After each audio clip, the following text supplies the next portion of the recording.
Semua pekerjaan sama bagi saya. Dan kenapa saya keluar negeri untuk bekerja? Apakah gaji bidan atau pengajar kurang? Saya kira tidak. Saya kira sudah cukup.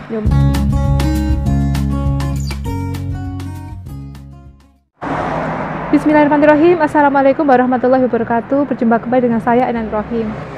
Jadi saya sengaja membuat video di luar ruangan karena sekalian saya ingin mendokumentasikan indahnya bunga miliknya dari nenek atau yang saya jaga ya teman-teman ya. Jadi saya adalah seorang perawat, seorang bidan, seorang pengajar, dan juga seorang ibu dari 4 anak dan juga seorang istri. Dan yang terakhir ini profesi saya adalah seorang perawat lansia informal di Taiwan. Jadi saya di sini di Taiwan sudah kurang lebih hampir 2 tahun 4 bulan. Semua pekerjaan sama bagi saya. Dan kenapa saya keluar negeri untuk bekerja? Apakah gaji bidan atau pengajar kurang? Saya kira tidak. Saya kira sudah cukup. Hanya saja saya memiliki misi atau satu tugas keluarga untuk menstabilkan perekonomian keluarga. Nah, jadi saya harap setelah selesai kontrak nanti saya bisa pulang ke Indonesia dan bisa melanjutkan profesi saya sebagai seorang bidan dan juga usaha di bidang mom and baby spa. Mohon doanya teman-teman, semoga saya diberikan kesehatan dan panjang umur sehingga saya bisa menjalankan harapan saya dan cita-cita saya jika nanti saya sudah pulang ke Indonesia. Dan saya ucapkan terima kasih kepada teman-teman semuanya yang selalu hadir pada video saya. Tanpa teman-teman YouTuber semuanya, saya tidak bisa mencapai apa yang saya harapkan. Jadi saya akan melanjutkan tema sebelumnya, yaitu protokol atau panduan pelaksanaan dalam menjalankan usaha mom and baby spa pada masa pandemi. Pada video sebelumnya sudah saya uraikan tentang hal-hal apa saja yang mendukung atau hal-hal apa saja yang harus kita lakukan supaya kita bisa mencegah penularan COVID-19, di mana sampai saat ini penyebarannya masih sangat tinggi dan untuk pemberian vaksin juga masih sedang berjalan. Yang pertama yaitu kita harus menjalankan perilaku hidup bersih dan sehat. Yang kedua, kita harus taat dengan protokol kesehatan. Yang ketiga yaitu perlindungan kesehatan individu. Apa itu perilaku hidup bersih dan sehat, apa itu protokol kesehatan, dan bagaimana dengan kesehatan individu sudah dibahas pada video sebelumnya. Bisa dilihat di tanda I di atas. Nah, untuk selanjutnya yaitu tatanan hidup baru di tempat bekerja. Nah, saya harap teman-teman semuanya yang sudah menjalankan usaha mom and baby spa tetap menjalankan usahanya meskipun pada masa pandemi. Tetapi harus ada beberapa hal yang diperhatikan supaya kita bisa mencegah penyebaran COVID-19. Harapannya kita tetap bisa mendapatkan penghasilan dari usaha mom and baby spa. Nah, bagaimana tatanan hidup baru di tempat bekerja? Yang pertama yaitu saat dari rumah. Misalnya kita bukan pemilik dari mom and baby spa tersebut ya, mungkin kita bekerja di suatu layanan mom and baby spa. Jadi sebelum berangkat bekerja, yang pertama kita harus di rumah itu harus menjaga kesehatan. Pastikan bahwa kita itu pada saat mau bekerja kita dalam kondisi sehat. Yang kedua, selama perjalanan, apa saja yang harus diperhatikan selama di perjalanan? Yang pertama, gunakan masker. Kedua, jaga jarak. Upayakan Anda menggunakan kendaraan pribadi. Lalu bagaimana kalau Anda harus menggunakan kendaraan umum atau fasilitas umum? Kita selama perjalanan jangan menyentuh bagian muka, hidung, telinga, dan usahakan kita jangan menyentuh fasilitas umum. Apabila kita menyentuh, maka setibanya nanti di tempat bekerja kita harus segera mencuci tangan dan kita semprot dengan cairan hand sanitizer. Kemudian kita gunakan pembayaran non tunai. Nah, sepertinya ini yang tidak mungkin ya teman-teman ya, kalau di Indonesia masih menggunakan uang tunai. Pada saat bersin kita harus menggunakan siku kita ya. Jadi kita selain menjaga diri kita juga bisa melindungi orang lain supaya tidak terkena mungkin droplet atau percikan ludah kita. Nah, kemudian setelah sampai di tempat bekerja, yang pertama kita harus cuci tangan. Kita harus menggunakan cuci tangan sesuai dengan panduan dari WHO.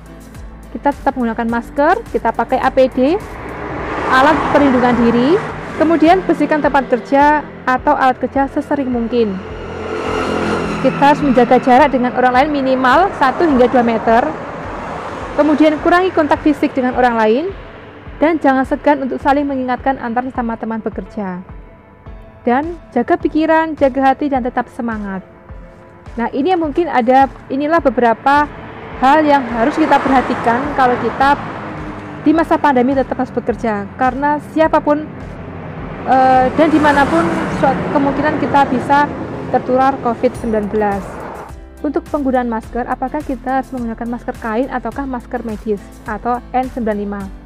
Kalau menggunakan masker kain, kita harus memiliki cadangan masker kain yang banyak, karena masker kain ini kurang lebih bisa bertahan 4 jam. Jadi kalau sudah dipakai 4 jam, kita harus mengganti masker kita dengan masker yang baru. Ini untuk masker yang kain. Dan jangan lupa, jangan masker yang lama itu kita tumpuk dengan masker yang baru. Jadi masker yang lama kita lipat dan kita masukkan ke dalam kantong dan masukkan ke tas kita. Nanti sepulang bekerja kita cuci bersih. Nah, jadi setidaknya kita memiliki kurang lebih 8 masker kain. Untuk apa? Untuk menjaga kesehatan diri kita sendiri dan juga untuk menjaga kesehatan orang-orang yang berada di sekeliling kita. Nah, setelah dari tempat bekerja kita pulang, apa yang diperhatikan? Yang pertama, kita jangan langsung memeluk anak kita atau berjabat tangan dengan anggota keluarga kita, jangan.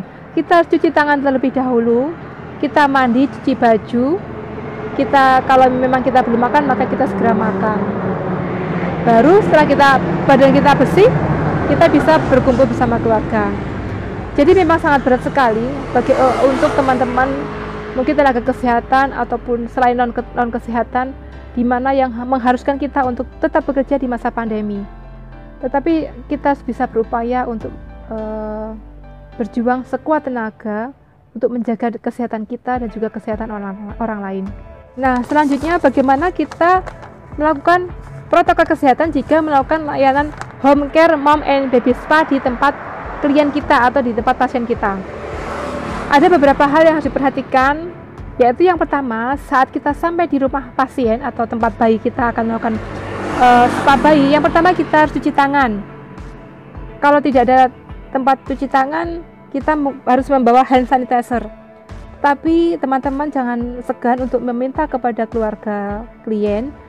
Kita tanya, Bu, di mana tempat cuci tangan? Saya mau cuci tangan terlebih dahulu.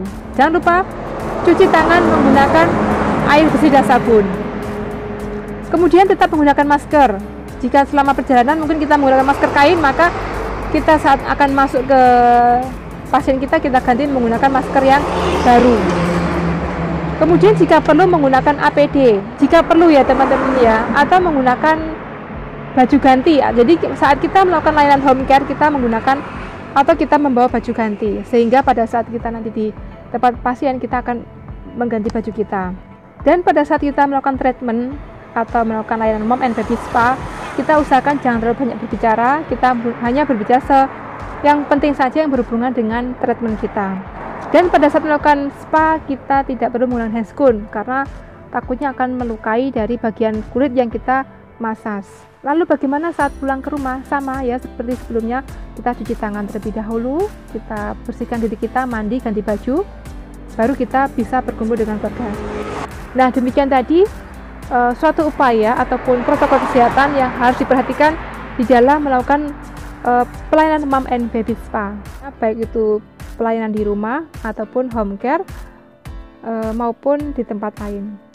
Saya harap teman-teman semuanya tetap diberikan semangat, diberikan hati yang bahagia, sejahtera, dan semoga semua usahanya dilancarkan dan semoga bahagia bersama keluarganya. Demikian tadi video saya, kurang lebihnya saya mohon maaf, dan jika ada saran, masukan ataupun kritik silahkan diisi di kolom komentar. Sekian, wassalamualaikum warahmatullahi wabarakatuh.